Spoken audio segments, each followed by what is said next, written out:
कभी किसी पक्षी को घोंसले की नींव बनाते देखा है?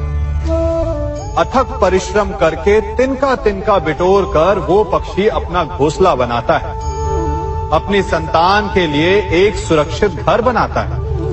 और फिर कहीं से तीव्र आंधी आती है, भारी वर्षा होती है और उसका घोंसला तिनका तिनका करके बिखर जाता है। फिर वो पक्षी क्या करता है? वो रोता नहीं, ना ही विलाप करता है।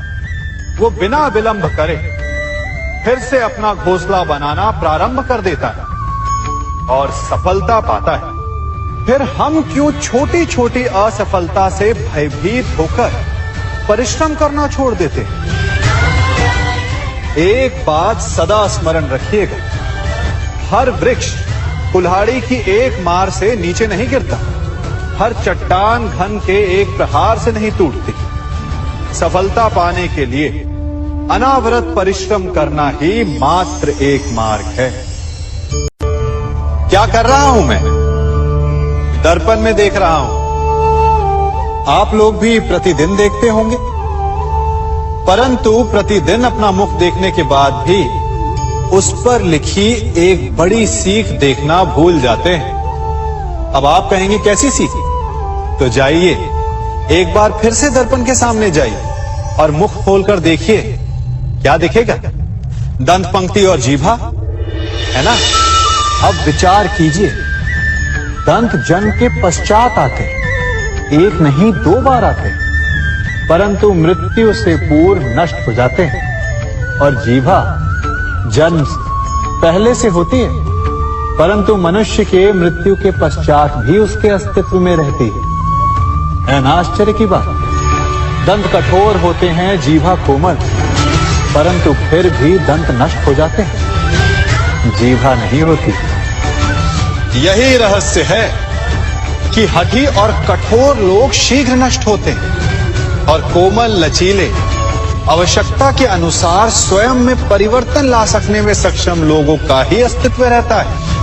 अर्थात परिस्थितियों के अनुसार स्वयं को लचीला बनाना सीखिए और आपका जीवन सरल हो जाएगा।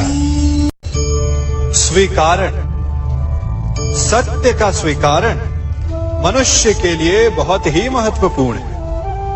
जब तक मनुष्य सत्य को स्वीकार नहीं करता, उसे असत्य से लड़ने की शक्ति प्राप्त नहीं होती।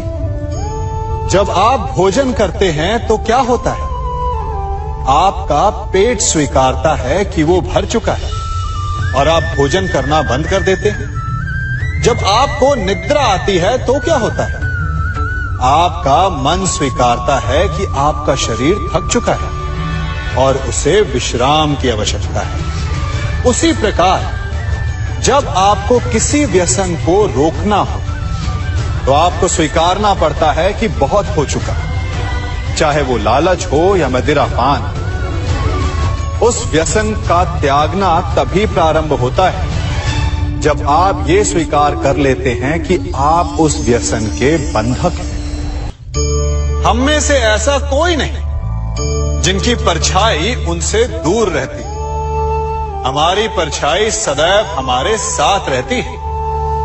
कदाचित हमारी परछाई हमारे कर्मों के फलों का संकेत है। कदाचित इसी कारण कई बार हमें अपनी परछाई से भय भी लगता है, परंतु इस भय से निवारण पाने का एक साधन अवश्य है। वो है सूर्य की ओर मुख करना या किसी प्रकाश के स्रोत की ओर मुख करना, क्योंकि तब हमें हमारी परछाई दिखाई नहीं देती। यदि इसे जीवन के संदर्भ में देखें तो ये प्रकाश का स्रोत शुभ कर्मों की चेतना है। यदि आपके मन में शुभ कर्म करने की इच्छा है तो आपको कभी भी अपने कर्मों के फल का भय नहीं होगा, क्योंकि यदि आपका मन शुद्ध होगा तो आप एक कर्म शुद्ध होंगे और शुद्ध कर्मों का फल कभी अशुद्ध नहीं हो सकता।